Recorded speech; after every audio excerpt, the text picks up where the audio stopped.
this was a system that silenced just ordinary people, right? So white people were imprisoned in this system. Robert Paris Moses, born in Harlem on the 23rd of January in 1935, is credited with being one of the driving forces of the civil rights movement. From an early age, Bob Moses excelled in school. Through his academic excellence, he was able to test into a better, predominantly white high school and go on to study philosophy and math at Hamilton College.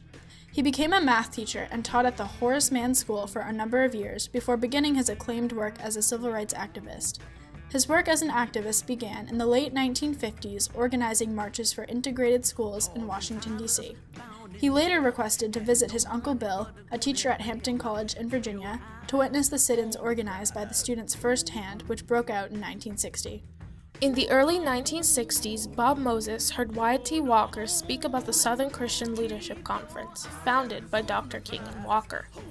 In the spring, Moses decided to go back to New York to volunteer in the Harlem office of the SCLC, which was set up by Bayard Rustin. That summer, Moses asked Rustin to go and work with Dr. King.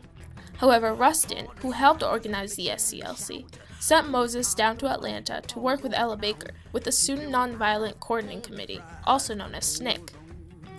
Ella Baker was the first person to help to articulate Moses' views of the importance of organizing grassroots community rights. My basic sense of it has always been to get people to understand that in the long run, they themselves are the only protection they have against violence of injustice. People have to be made to understand that they cannot look for salvation anywhere but to themselves. Baker then asked him to make a trip through Alabama, Mississippi, and Louisiana for SNCC, looking for evidence of sit-in activity. On this trip, Moses' attention was captivated by the warped voting system in Mississippi.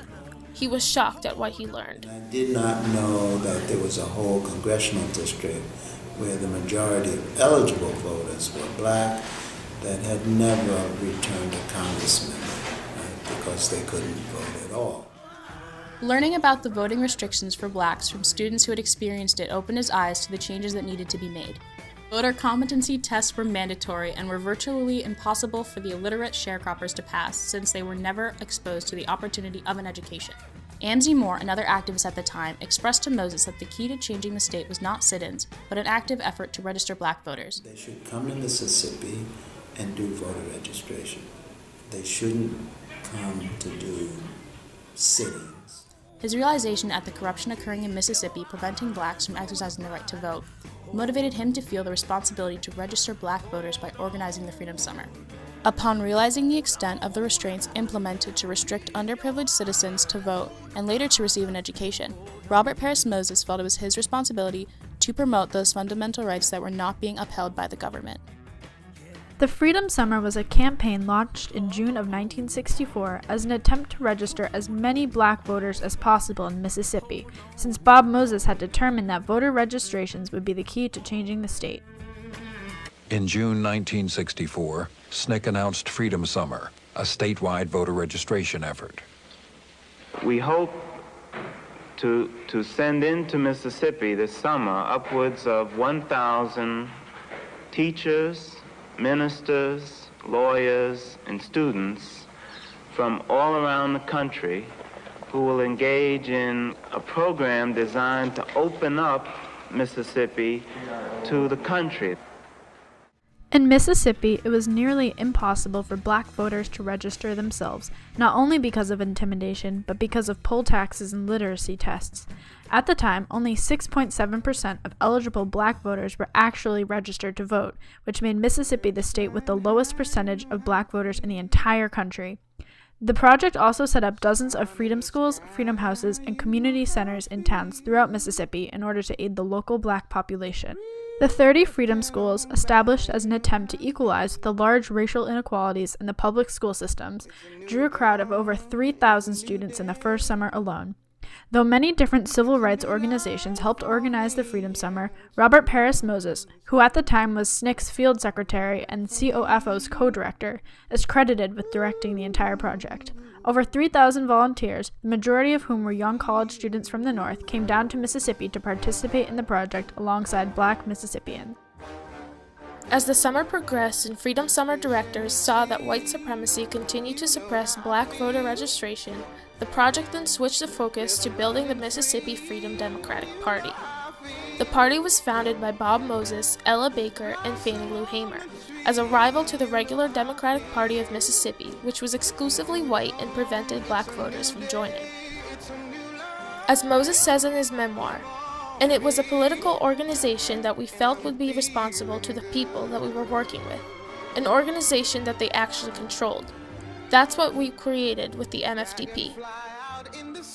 Bob Moses' goal of giving blacks a voice in Mississippi politics due to the government not fulfilling their duties of upholding the fundamental rights of every citizen, namely blacks, was fulfilled by the MFDP. The MFDP gained popularity among Democratic delegates and gained the support of over 80,000 residents of Mississippi. Though the motion to include the MFDP in the National Convention ultimately failed, it is still considered a partial success, as the cause drew national attention, as well as challenged the allowance of racially discriminated delegations at any future convention. The growing success of the Mississippi Freedom Democratic Party marked the climax of the Freedom Summer due to the large amount of attention it drew to the whole cause. The sole purpose of the Freedom Summer was to enforce the right to vote of blacks in Mississippi, as the right had been impeded upon by the general attitude of the society due to white supremacy. It was also the responsibility of the Northern college students that volunteered during the Freedom Summer, because they were able to show that blacks and whites can come together for the cause of human rights. The students from the North strived to bring their tolerance from the North down to the South to show that it was possible. Bob Moses took up the responsibility of going down to Mississippi to register voters as someone who was enlightened of the situation, and that he believed that he had the power to help change progress in Mississippi society. On the result of Freedom Summer, Bob Moses says, An unsolvable problem got solved, even though people didn't understand quite how it got solved. Robert Paris Moses resigned from his work on Freedom Summer in late 1964, later commenting that his role had become too central for his liking, with too many people leaning on him, distracting him from his original goal. He dabbled in a few other projects, such as the resistance to the Vietnam War. However, he never truly found a cause he could be passionate about. After refusing to report to the draft in 1966, he fled to Canada. Later on, in 1969, Moses decided to move to Tanzania and resided there until 1975, working as a teacher. Moses became immersed in the African culture present around him, but he chose to return to the United States in 1976 to continue his doctoral studies in philosophy at Harvard. He started to become more interested in the right to an education for all children in the United States, making the transition from the fundamental right to vote to his now focus on a different fundamental right, the right to an education. In 1982, Bob Moses founded the Algebra Project through the use of his MacArthur Fellowship Award. The Algebra Project takes a unique stance on the reform of public education, believing in the right of every child to have an access to a quality public school education. As Robert Paris Moses said in his memoir on civil rights from Mississippi to the Algebra Project, Radical Equations, the Algebra Project is founded on the idea that the ongoing struggle for citizenship and equality for minority people is now linked to the issue of math and science literacy. It will not make us happy if it did not deeply and seriously address the issue of access to literacy for everyone. The Algebra Project caters to the class of children typically unable to access the public education they would need to be successful. The project recognizes the vitality of possessing a basic knowledge of algebra and math skills in order to become a functioning citizen of the 21st century. The Algebra Project is active in 8 cities across the country, including Cambridge, New York, and Miami. In a study conducted by Lesley University, 69% of Algebra Project students who had remained in the project for 2 years graduated in 4 years, compared with 27% who were in the project for 1 year or not at all. The staff of the Algebra Project, which still includes Robert Moses himself, takes the fundamental right of every child to an education into their own hands. Though he is not as widely known as other activists of the time, Robert Paris Moses' work is still considered one of the most influential of the movement, and still continues today through the Algebra Project. Moses dedicated his life to the work of upholding the rights of individuals in the United States, and took upon the responsibility of making sure those rights were granted. From voting rights in Mississippi to education rights throughout the United States, Moses stayed true to his values as an educator, yet still did everything in his power to improve the lives of those whose rights were and still are being oppressed.